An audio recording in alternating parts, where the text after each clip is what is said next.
Hello everyone, A to Z education या YouTube चॅनलमध्ये तुम्हा सर्वांचं स्वागत आहे।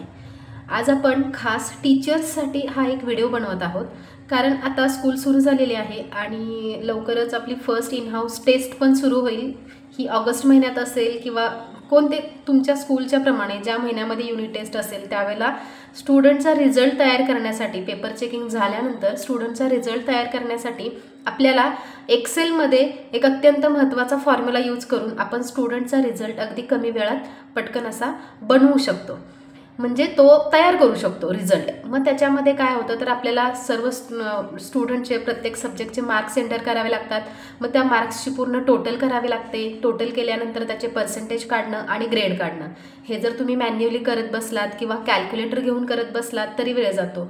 परंतु सेम हीच प्रोसेस जर आपण मायक्रोसॉफ्ट एक्सेलमध्ये विथ फॉर्म्युला यूज करून जर केली तर कमी वेळात आपला रिझल्ट, स्टुडंटचा रिझल्ट तयार होऊ शकतो। सो टीचर्स लोकांसाठी हा अत्यंत महत्त्वाचा असा व्हिडिओ आहे।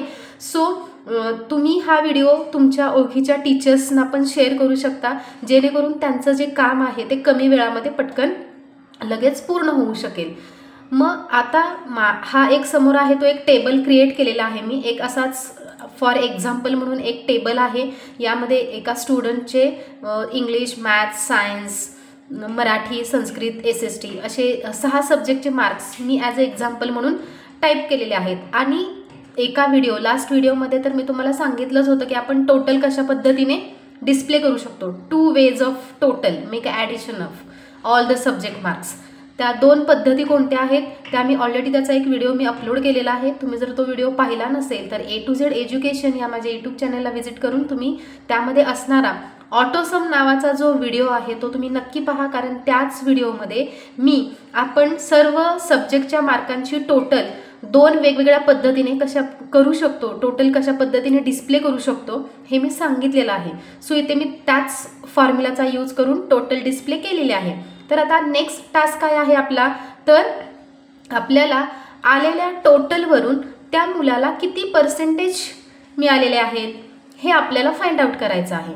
मग अशा वेळी तुम्ही कॅल्क्युलेटर न घेता किंवा मॅन्युअली तुम्ही कॅल्क्युलेशन न करता एक सिंपल आपण एक्सेलमध्ये फॉर्म्युला यूज करू शकतो।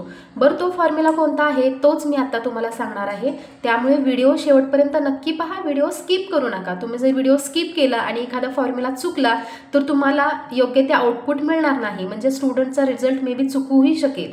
मग तुम्हाला जर असं वाटतं की स्टुडंटचा रिझल्ट हा परफेक्ट ॲक्युरेटच तयार झाला पाहिजे तर तुम्ही हा व्हिडिओ शेवटपर्यंत नक्की पहा, कोणतीही स्टेप स्किप करू नका। आता इथे पर्सेंटेजचा एक मी कॉलम तयार केलेला आहे। या पर्सेंटेजच्या कॉलममध्ये मी इक्वल टू साईन टाईप करते। जसं की मी सांगितलं आहे की प्रत्येक वेळेला ज्या वेळेला आपण मायक्रोसॉफ्ट एक्सेलमध्ये फॉर्म्युला यूज करतो त्यावेळेला इक्वल टू साईन हे अत्यंत महत्त्वाचं असतं। विदाउट इक्वल टू साईन आपला फॉर्म्युला वर्कआउट होत नाही। आता मी इक्वल टू साईन टाईप केलेला आहे। आता त्याच्यानंतर ही टोटल 560 या टोटलवरती एका सेलवरती तुम्हाला क्लिक करायचं आहे।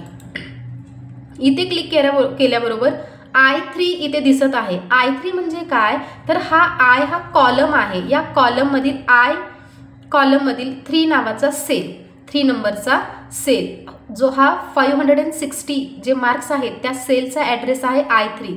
तो आपल्या मनाने इथे डिस्प्ले होईल किंवा तुम्ही इक्वल टू साईन नंतर डिरेक्टली I3 असंही टाईप करू शकता। आता I3 डिवायडेड बाय, आता टोटल किती सब्जेक्ट आहेत, English, maths, science, Marathi, Sanskrit आणि SST 6 सब्जेक्ट आहेत, म्हणून मी याला डिवायडेड बाय 6 करते आणि फक्त एंटर की प्रेस केली।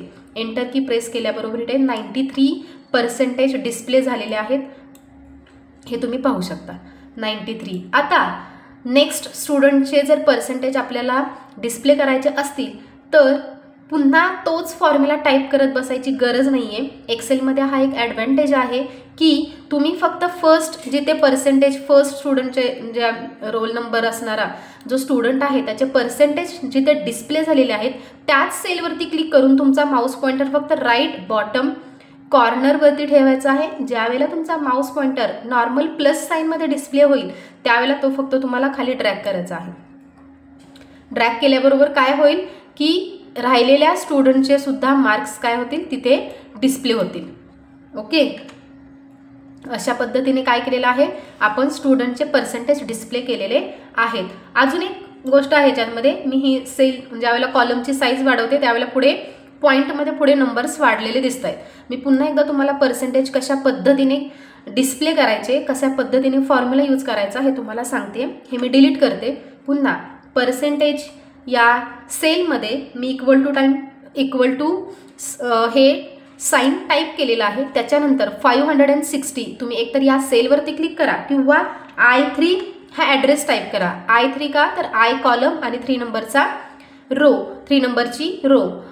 त्याच्यानंतर टोटल किती सब्जेक्ट आहेत त्याला डिवायडेड बाय 6 करा. टोटल 6 सब्जेक्ट आहेत म्हणून त्याला मी काय केलेलं आहे डिवायडेड बाय 6 आणि फक्त एंटर की प्रेस करा.